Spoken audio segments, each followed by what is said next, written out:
Maaf.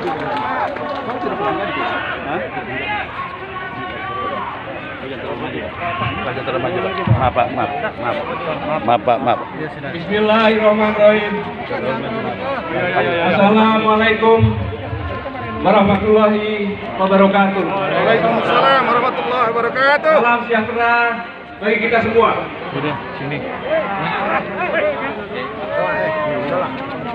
Yang saya sangat hormati seluruh rakyat Indonesia, saudara-saudara sebangsa yang hadir di tempat ini, yang saya cintai dan saya banggakan. Amin. Saya mengajak kita semuanya bersyukur dari Tuhan Yang Maha Esa Allah Subhanahu wa Ta'ala bahwa kita masih bersama-sama diberi umur panjang untuk bersama-sama menikmati 75 tahun kemerdekaan Republik Indonesia. Suatu anugerah yang luar biasa. Saudara-saudara sekalian, jika hari-hari berselang kita mendengar kisah yang katanya keberhasilan nyata, izinkan kami menyampaikan sudut pandang kami, rakyat kebanyakan, tentang apa yang kami alami dan rasakan saat ini. Kami ingin menjadikan momentum peringatan proklamasi kemerdekaan Republik Indonesia ke-75 ini untuk jujur melihat diri apa yang belum benar atau bahkan yang masih keliru dari negeri ini. Sepertinya di luar. Sebagai mantan prajurit Tentara Nasional Indonesia 38 tahun yang lalu, saat mengawali dinas keprajuritan secara sukarela, saya bersumpah, demi Allah, saya bersumpah bahwa saya akan setia kepada Negara Kesatuan Republik Indonesia. Amin. Dan berdasarkan Pancasila dan Undang-Undang Dasar 1945. Allahu Akbar. Inilah antara lain bunyi sumpah saya yang hingga saat ini tidak pernah dicabut. Sumpah yang akan terus melekat kepada setiap prajurit hingga bunyi tembakan salvo mengantarkannya ke liang lahat. Allahu Akbar.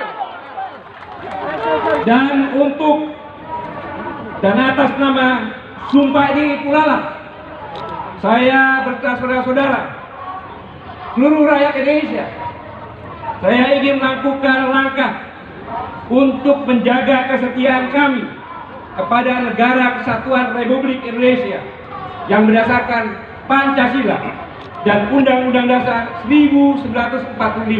Siap. Utamanya kesetiaan kami kepada dasar negara Pancasila sebagaimana tercantum dalam pembukaan Undang-Undang Dasar 1945. Jika hari-hari ini kita mendengar dan menyaksikan bumi pertiwi sedang dirundung berbagai masalah, saya ingin mengajak kita sekalian untuk mengingat beberapa hal. Pertama, pada tanggal 10 Maret 2014, saya berkesempatan berdialog dengan Sivitas Akademika Universitas Indonesia. Saya antara lain berbicara tentang proxy war yang telah menjadi satu ancaman yang luar biasa terhadap kedaulatan suatu bangsa. Penguasaan suatu negara oleh kekuatan yang lain tidak lagi harus dengan fisik, namun bisa menggunakan proksi, mengintervensi pemilu dan memilih pejabat untuk pada saatnya pejabat tersebut bisa dikendalikan, bahkan menjadi boneka bagi kepentingan lain yang bukan tujuan dan adalah salah satu bahaya dari proxy war yang saya katakan hal ini diperburuk dengan tumbuh dan kembangnya oligarki kekuasaan di negeri ini. Kekuasaan dimainkan, dikelola oleh kelompok orang, dan lebih tidak beruntung lagi bagi kita semua, mereka melakukan dengan topeng konstitusi. Apakah benar sekarang hal ini terjadi di negeri kita? Benar. adalah rakyat Indonesia yang berhak menjawab. Kedua, 3 tahun yang lalu, tanggal 24 Oktober 2017, sesaat setelah pembukaan konferensi internasional The Tabletop Exercise untuk Global Health Security 2017, saat itu saya menyampaikan, kita patut mewaspadai adanya ancaman senjata biologis massal yang diciptakan untuk melumpuhkan negara lain dan berpotensi menciptakan epidemik. Hari-hari ini kita semua sedang berjuang mengatasi epidemi COVID-19. Saya tidak menyatakan bahwa pernyataan saya 3 tahun yang lalu itu sepenuhnya tepat adanya. Tetapi sekali lagi, hari-hari ini kita telah dan sedang menghadapi pandemik yang tidak mudah ditaklukkan. Apalagi jika respon terhadap ancaman ini dipenuhi dengan sikap menggampangkan dan bahkan lebih berfokus pada kepentingan lain yang mestinya bisa lebih dulu dikesampingkan. Saudara-saudara rakyat Indonesia yang sangat saya cintai dan banggakan, sungguh bersyukur kita hidup di bumi Indonesia, negara besar terbagi dari 3 zona waktu. Wilayahnya pun seperdapan keliling dunia. Tak terbilang banyaknya jenis sumber daya alam, mulai dari akik sampai berlian, mulai dari ikan teri sampai ikan paus, semuanya ada yang terpendam dan terserak di bumi pertiwi. Dalam kondisi seperti itu, tentu negeri ini sangat menarik bagi siapa saja. Beribu kepentingan negara dan kekuatan lain bersilang sengketa di negeri kita, kadang dalam sunyi, tetapi tidak jarang pula dalam keriuhan. Mereka, negara dan kekuatan lain, untuk berjuang kepentingan nasionalnya. Mereka melakukannya untuk keselamatan masa depan rakyatnya. Lantas apa yang keliru? Kitalah yang terlalu berlapang dada, membuka diri untuk dieksploitasi, tapi lebih untuk kepentingan mereka, bukan kemaslahatan rakyat dan bangsa Indonesia. Saudara-saudara sebangsa dan setanah air, dalam semua carut marut seperti itu, ada hal esensial yang harus kita lakukan sebagai bangsa. Perlunya kita bersatu dalam keyakinan bersama bahwa sebagai bangsa kita tidak boleh dan jangan pernah mau dipecah belah untuk kepentingan apapun. Mari kita hentikan segala bentuk upaya pembelahan bangsa dengan alasan apapun. Ingat, kita negara yang kaya dan syukur makmur. Syukur alhamdulillah dikaruniai pula masyarakat yang toleran, welas asih dan penuh semangat gotong royong. Mari kita sadar, di tengah kondisi sulit sekarang ini yang juga dialami oleh seluruh negara lain di dunia, sesungguhnya Indonesia memiliki seluruh sumber daya yang berlimpah. Kita punya kekuatan yang sangat luar biasa. Indonesia memiliki seluruh potensi untuk menjadi negara maju. Itu artinya Indonesia akan dapat lepas dari segala kesulitan. Sedikit saya sampaikan keluar bahwa kita populasi ada 260 juta rakyat yang merupakan pasar domestik yang sangat kuat. Sumber daya alam dipakai mencukupi kebutuhan dalam negeri dan diolah lebih bernilai tambah. Jangan khawatir swasta yang dapat untung, karena bila tidak akan melawan hukum ekonomi dan bisa seperti komunis. Perpajakan berjalan adil, semakin besar untung, semakin tinggi tambahan bagi negara. Aktivitas keuangan semestinya terbuka dan transparan, sehingga tidak akan mudah melakukan kong kali kong atau persekongkolan. Selanjutnya, saya singkat tentang fiskal.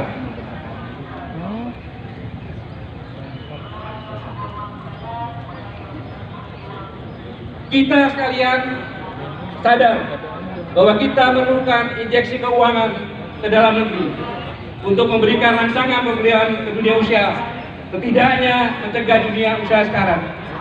Tetapi kita sadari, mencetak uang akan melemahkan nilai rupiah, menambah hutang akan menambah beban fiskal karena bunga dan cicilan. Bagaimana caranya? Tanpa menambah hutang dan mencetak uang kita bisa hidup, mampu biaya stimulus ekonomi negeri. yaitu saran dari kami perlu didiskusikan pemerintah menerbitkan e-rupiah, hanya bisa transaksi antar e-rupiah. Dengan demikian maka kita semuanya sudah mempraktekkan jalan tol. Ini sedikit saran, dan sekali lagi mari bersama-sama kita mohon kehadiran Tuhan Yang Maha Esa agar kita semuanya mendapat bimbingan petunjuk rahmat dan hidayahnya untuk melanjutkan perjuangan demi negara kesatuan Republik Indonesia yang sangat-sangat kita cintai. Dan selanjutnya, sebelum dua tokoh Muhammadiyah dan NU berbicara, sebagai inisiator Profesor Din, Profesor Ahmad Wahab, Dr. Bastian Hamzah, Dr. M.S. Kaban, dan lain-lainnya. Saya tekankan di sini sejak pembukaan dalam acara ini sampai penutupan nanti, apabila ada hal-hal yang berkaitan berdasarkan hukum, maka keseluruhannya yang bertanggung jawab adalah saya pribadi, Gatot Nurmantio.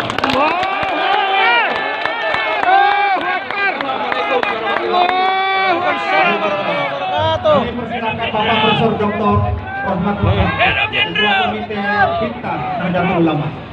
Pak Rahmat Wahab. Orang NU. Assalamualaikum warahmatullahi wabarakatuh. Waalaikumsalam warahmatullahi wabarakatuh. Bapak, ibu-ibu dan saudara-saudara sebangsa dan setanah air, wabil khusus yang hadir di tempat yang mulia ini.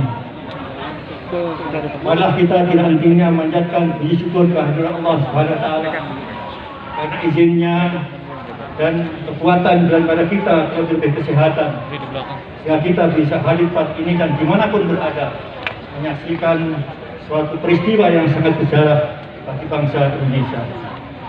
Mudah-mudahan apa yang menjadi hajat kita mendapat ridho dari Allah Subhanahu wa taala. Amin, amin ya Allah. Salam dan salam mudah-mudahan kita tercurahkan atas Nabi Muhammad SAW yang telah memberikan keteladanan kepada kita, kalau lebih hidup di jalan yang lurus, hidup yang berkomitmen dengan nilai-nilai religius yang diantaranya adalah kita harus hidup di dunia ini hanya dua orientasi, yaitu beribadah dan menjadi khalifah di bumi. Sebagai hamba yang wajib beribadah, kewajiban masing-masing untuk terus meningkatkan ketakwaan kita sampai dipanggil oleh Allah kapanpun siap, karena kita selalu mengikat diri dengan wala tamutunna illa wa antum muslimun. Allahu Akbar. Yang kedua, menjadi khalifah menjadi bagian kita untuk menjadi pemimpin bagi diri sendiri, bagi keluarga, bagi lingkungan, dan dimanapun kita berada. Kita akan ditanya oleh Allah tentang pertanggungjawaban kita jadi pemimpin di dunia ini. Termasuk juga para profesional tidak bisa berdiam diri, menutup diri hanya untuk kepentingan sesaat, tapi harus visioner, harus berorientasi pada kepentingan rakyat, kepentingan publik, dan masyarakat. Dan itu harus diutamakan sebagai produk yang mulia di sisi Allah Subhanahu wa taala. Oleh karena itulah kita semua menjadi saksi bagaimana orang-orang terpilih yang dipilih Allah juga untuk hadir di tempat ini memiliki tanggung jawab moral untuk mengisi kekosongan. Semuanya sudah disampaikan. Pihak yang kita harapkan mewakili suara-suara kita, hati nurani kita, ternyata hingga kini kita hopeless, kita tidak banyak harapan yang kita inginkan. Kita tidak ingin berkepanjangan, kita tidak ingin Indonesia ini jatuh ke tempat yang serendah-rendahnya. Sebagaimana Allah katakan, kita dijadikan hamba yang paling sempurna, tapi ingat pada saatnya kita akan jatuh ke tempat yang paling rendah, kecuali orang yang beriman dan beramal soleh. Amin. Inilah yang kita harus pegang betul-betul. Oleh karena itulah bagi siapapun ilmuwan, politisi, dan siapapun sepanjang hidupnya itu menggantungkan diri pada Tuhan Yang Maha Esa, insya Allah apa yang kita lakukan selalu terkontrol dan terarah untuk Amin. Oleh karena itulah kita hadir di sini bukan hanya untuk show of force, tapi ingin mewakili sebagai bukti kita ini punya tanggung jawab moral secara kolektif bersama-sama menyampaikan kepada rakyat yang perlu mendapatkan jawaban yang saat ini baru terbentuk pemikiran yang nantinya akan dimulai dengan ide-ide konstruktif tentang kebijakan, rencana kebijakan dan sebagainya yang kita berikan pada pihak yang punya tanggung jawab untuk eksekusi kegiatan atau kebijakan. Selanjutnya, hidup ini tidaklah historis. Hidup ini adalah sangat historikal. Karena itulah patut kita mengacu pada seorang sejarawan yang sangat terkenal di abad 20, yaitu Arnold J. Toynbee, yang menulis Study of History, memberikan catatan penting bagi kita. Ada yang harus kita pahami bahwa hidup ini berproses dari lahir, tumbuh, mati, dan lahir. Menarik sekali, bukan berakhir dengan mati, tapi lahir. Oleh karena itulah, karena kita ini punya visi ke depan, yang kita pikirkan bukan hidup di dunia, tapi hereafter, hidup setelah di dunia ini. Kita begitu mati, kita harus bangkit lagi, hidup di saatnya, yang harus lebih baik daripada sekarang. Oleh karena itulah, orang yang punya pemikiran itu, hidup kesehariannya selalu berhati-hati, tidak sembarangan, karena kita tidak ingin mati seterusnya, tapi kita yang hidup, jangan sampai menunggu di akhirat, tapi di alam kubur pun juga kita harus hidup. Karena nama boleh mati, tubuh boleh mati, tapi para syuhada matinya hanya fisik, namanya, jasanya akan hidup ila yaumil qiyamah. Amin. Oleh karena kita memang tidak diberikan kekuatan yang sama, punya keunggulan yang berbeda-beda, individu differences. Kita punya keunggulan masing-masing, kita tunjukkan keunggulan itu, kita berikan yang terbaik untuk bangsa ini. Ya Pak, belum? Tinggal 2-3. Oleh karena itulah kami ingin menyadari individu differences, keunggulan kita masing-masing. Mari kita manfaatkan untuk membangun kekuatan baru sebagaimana yang dijanjikan oleh Allah. Al-jama'atul rahmatul wa berkati atapun mani Rasulullah. Bersatu kita itu rahmat dan bercerai kita itu tersiksa. Nah, karena itulah kita ambil pelajaran. Saya selalu ingat Pak Hasyim Muzadi, Hasyim Muzadi Amatullah, bahwa dunia Arab, dunia Islam itu banyak berkuburan. Yang diincar adalah Indonesia yang masih utuh. Mengapa Indonesia utuh? Karena masih mayoritas umat Islam itu masih bersatu. Khususnya Muhammadiyah dan NU. Masih bersatu. Allahu Akbar. Kalau Muhammadiyah dan NU tidak bersatu, maka Indonesia ini sudah tidak ada. Allahu Akbar. Kita jaga. NU pun juga ada faksi-faksi. Kita harapkan bisa menyatu. Demikian pula Muhammadiyah ada faksi-faksi. Kita satukan. Ada Al-Isyad, ada Persis dan sebagainya. Lebih luas lagi.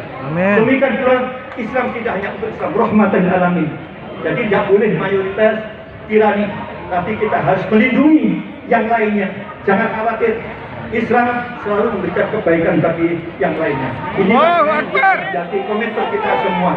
Saya yakin siapapun ada di sini ingin memberikan yang terbaik. Terakhir, mohon maaf, terakhir kita bersengaja dari awal bangga kebijakan kita itu orientasi SDM. Tapi kebijakan itu tidak hanya sampai pada rumusan, tapi harus implementatif. Nah, kita melihat pendidikan dewasa ini tentu saja dalam kondisi yang sangat memprihatinkan yang digambarkan nanti. Oleh karena itulah kita harus bersatu padu, menyatukan diri. Kita tidak hanya mengandalkan pendidikan formal, informal dan non formal. Kita semua hidup bersama dan berikan yang terbaik untuk generasi yang akan datang. Tahun 45, generasi emas tidak akan pernah terwujud kalau pendidikan kita ini tidak kita benahi bersama-sama. Ya. Saya kira itu yang bisa saya sampaikan. Sekali lagi terima kasih. Mudah-mudahan Allah Subhanahu wa taala melindungi kita semua. Amin. Kebersamaan memecahkan masalah kita yang kompleks ini untuk kejayaan dan Indonesia yang lebih baik di masa-masa yang akan datang. Assalamualaikum warahmatullahi wabarakatuh. Kami ingatkan, Allahu Akbar. Tolong jaga jaraknya.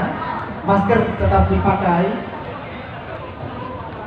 Kalian semua dianugerahi Allah. Ya. Amin. Kalian diridhoi Allah. Amin. Cukup. Duduk Pak. Duduk dulu Pak. Duduk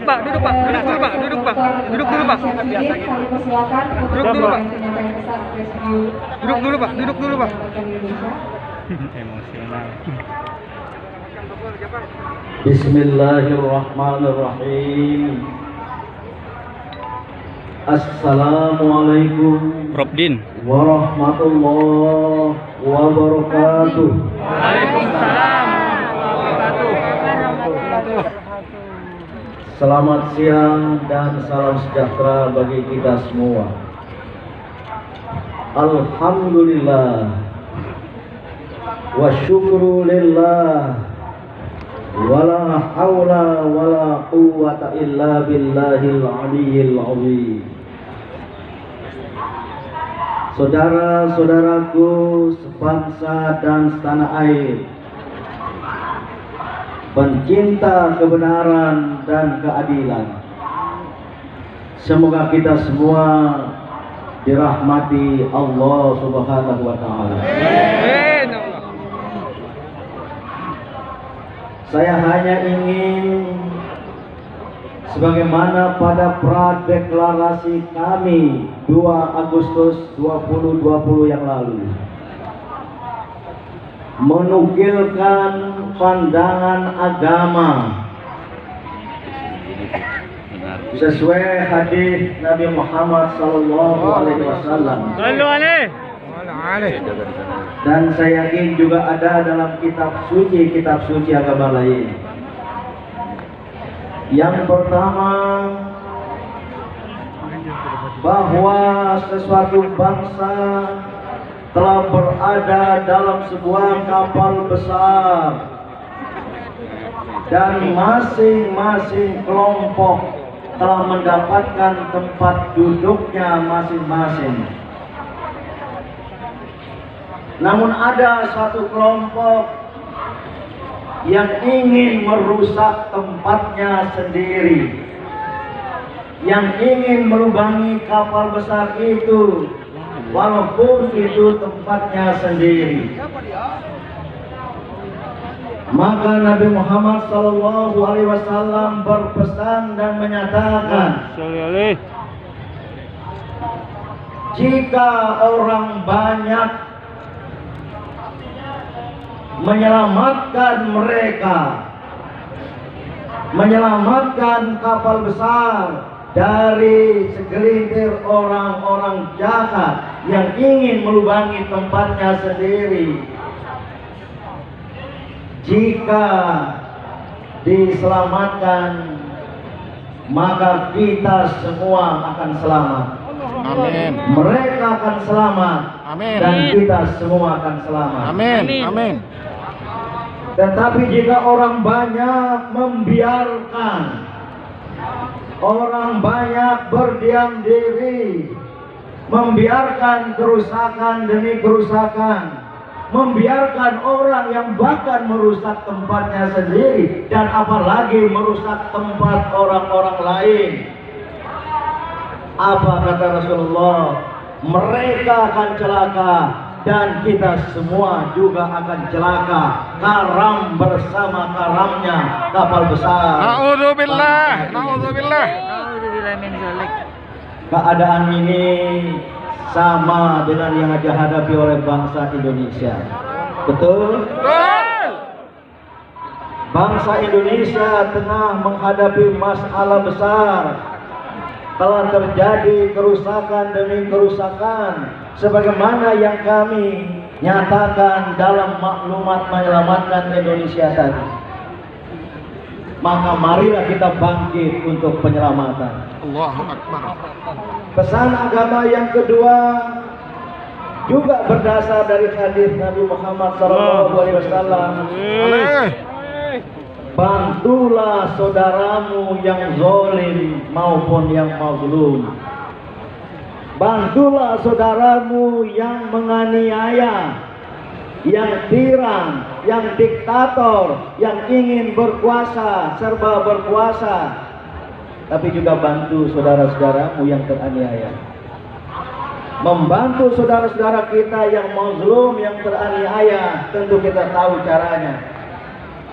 Maka sahabat bertanya, bagaimana kami akan membantu saudara kami yang zalim? Rasul menegaskan, hentikan, hindari, cegah agar dia berhenti dari kezalimannya. Allahu Akbar. Makjulkan. Saudara-saudaraku, atas dasar itulah saya pribadi dan banyak tokoh lintas Di agama seberang situ sudah ini, dijaga polisi, mungkin takut kita kita balik ke istana ingin kali ya. menyelamatkan negeri Dari blokir. tercinta Indonesia sebagai tanggung jawab kebangsaan, sebagai tanggung jawab kerakyatan, dan sebagai tanggung jawab sejarah. Maka sebagaimana diimbau tadi, silakan rakyat Indonesia yang